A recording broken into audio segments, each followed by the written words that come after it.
Bishop தாத்தா. ஓ, ஏன் லேட்டா வர்றீங்க?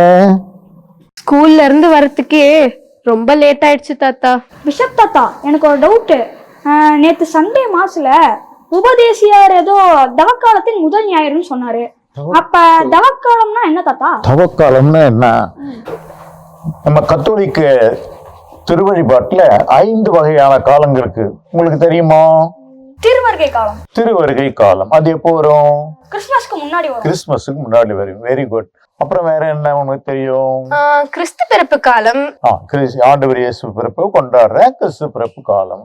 அதுக்கு பின்னால அதுக்கு பிறகு என்ன வரும்? அதுக்கப்புறம் தவக்காலம் வரும் தாத்தா. தவக்காலம்.